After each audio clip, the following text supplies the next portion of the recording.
Now, some individuals, I have to ask the money question, but some individuals hesitate to Yeah, make sure. this change because of financial concerns. How did you manage those concerns for yourself? That was particularly risky. I, in hindsight, I maybe wouldn't have done this way, but I'm also 10 years older with two children. So I kind of maybe, my risk profile has changed a little bit, but I did it by taking out a massive bank loan. And because I couldn't get the finance anywhere else. I couldn't, and I did try other options. I tried to get my current company to sponsor me to go and learn this and come back. I went through that option. Unfortunately, they said no. I looked at getting grants. I looked at getting scholarships. Most of those I wasn't eligible for. So those, and some of them I just simply didn't get. I was unsuccessful in applying. And so the only option I had was to go to a financial institution to say, could you do this? And a funny story. I mean, I went in there with an A4 sheet of paper with my plans on it and laying out, like, this is my rent cost. This is how much I think I can earn as a junior engineer. This is how long I think it will take. This is how much salary I'm giving myself per month. And I set out the figure. I don't mind giving you the figure. The figure was £20,000. And so I then went to the bank and they said, I love what you've done here, but I want you to go out and tell me, I want you to go back out the door and then not tell me that you're moving to Asia and tell me that you're doing it here. Because obviously, because I was moving to Asia, that was too risky for the bank. Yeah. So I went in and just gave exactly the same spiel and said, oh, I'm going to do it here in Edinburgh. And then obviously just took the money and left, which in hindsight was not exactly legit. And the funny thing about that is that actually, that started to put a lot of financial pressure on me in the early stages, no doubt about it. Yeah. And we were talking about this quite recently when we reconnected, was both of us had shares in Skyscanner when it sold. And when Skyscanner sold, the shares value that I'd earned during my time actually paid off that remaining loan. And then suddenly I was at ground zero. And like we told this, that was a game-changing moment for me. Where I really felt like I'd been vindicated, and now I could push on and upwards without this debt around my neck. And in some respects, I was very lucky, but it was also a subject of the gamble that you'd taken, the change that you'd made. So I was fortunate in that I could do that, and I understand why others in that situation, particularly in more financially difficult situations, might find that tough. My only advice there would be to get deep into the numbers. What figure do you need in order to achieve what you want to achieve? What exactly is that going to cost you on a per month, per week, per day basis?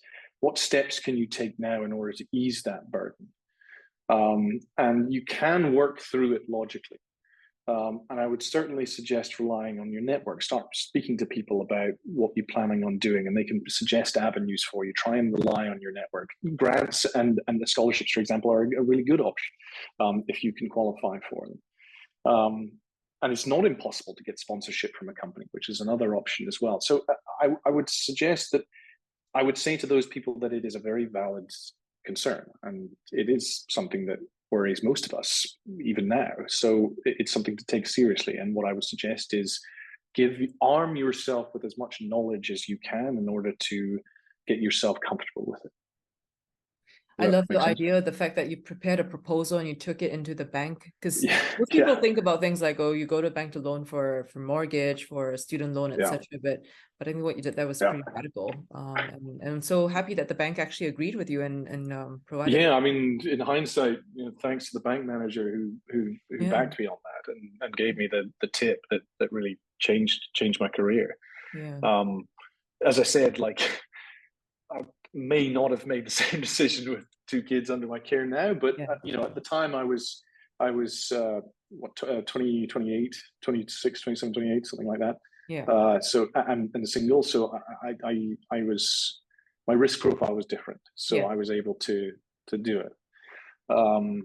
And I had done the sums, and like I said, and that was my advice, I had gone through and I'd looked at the cost of living in Hong Kong. I'd looked at the cost of the course, I'd looked at the cost of rent, and I had put some figures down and put it in a plan. And the plan wasn't just for the bank manager, it was for me. It was for me to make sure that I could do it, that it was actually financially possible.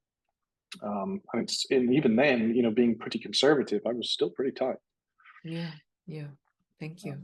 Now, this is a bit more because you are coming from the space of tech, and there's a lot of disruption happening in industries. What skills do you think are important for individuals to cultivate in order to thrive in the future?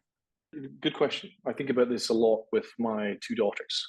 In particular, I think about what I need to teach them and at what stage, particularly in technology. First of all, when you hear the word disruption, always think to yourself opportunity. These are opportunities. Yes, it's disruptive to some careers, but it also opens up a lot of doors that it closes. So, but one of the things that I think, and this is my own personal opinion, technology is not going away. It's one of the founding tenets that I changed my career based on. Was technology is almost, as far as it goes, future-proof. Almost, with very sort of meaningful exceptions, but generally speaking, it is not going away. It's only accelerating. So the obvious answer is everyone needs to learn some basic software skills. When I say basic software skills, I just mean really understanding how they work, understanding what code is, understanding how a web page loads, understanding how the internet works.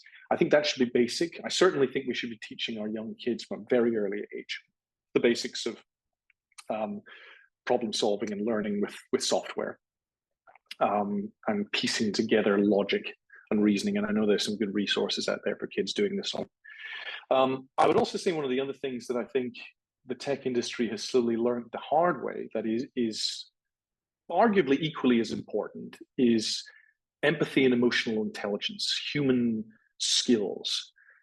It was when tech first started out, the introverted super geniuses were terrible with each other and how they interacted with each other. And we've slowly learned over time through trial and error that it's actually very important to keep an eye on your mental health. It's very important to keep an eye on why people are making particular decisions the way that they are.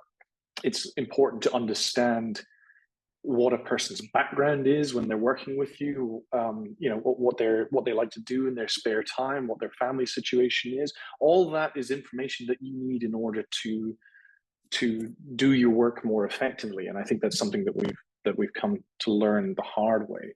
I'll give you a personal example. I mean, I recently began coaching because my wife decided to pick it up. My wife is extremely has an extremely high EQ, and I think navigates me very well as a result of that. Mine is less so, but I'm starting to realize as our relationship develops how important that skill is, and she's helped teach me that. And she's also very keen on her coaching, like you are. And I had some coaching sessions for the first time recently, and I was very surprised at how impactful they were, by breaking down, for example, why I was making decisions based on stuff that had happened in the past, and how that was, completely changing my view of the world, and actually in some ways was terrifying. But that's something that I think we need to teach, and certainly a skill that we need more of. And then finally, I would say that my third piece of advice for what individuals should learn to thrive in the future is basic financial literacy. I think this is something that I would have appreciated at high school. Would have been a little more focus on everyday financing, or the basics of reading a profit and loss sheet, or how what even is profit, what is revenue, what is what is a credit card, how does interest work. The basics of that, I think, is very, very important to everything that we do. No matter what part of the industry you're in, or what team within that industry you're in, it always winds up ending, it finishes in finance. And the quicker you can learn and understand that, the more advantage you can give yourself. Thank you. And thank you for that plug around coaching too. That was a bit unexpected. Yeah. But I 100% agree with you, Dominic. That it is even for myself, and I no, absolutely, because you know, if you come to a point where you want to run a team and advance in your career and you start working with people, this is an absolute skill that can make a difference between whether you're a good or not so great manager. Yeah, 100%. As I've got more senior in tech companies, I've understood that these people that I saw, like, you know, your CEOs, your C-suite and senior managers, they're just people.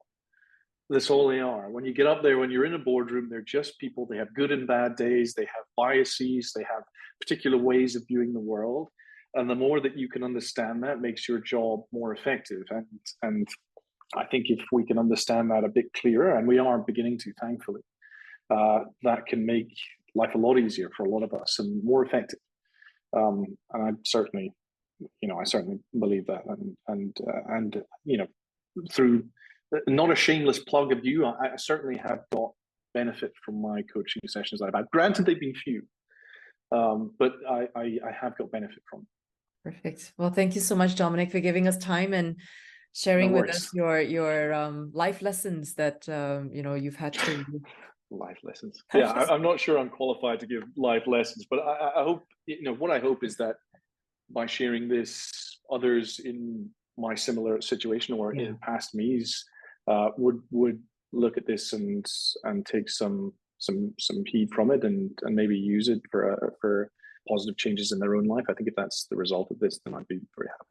Great. And if they can feel free to reach out to me if they want. Yeah.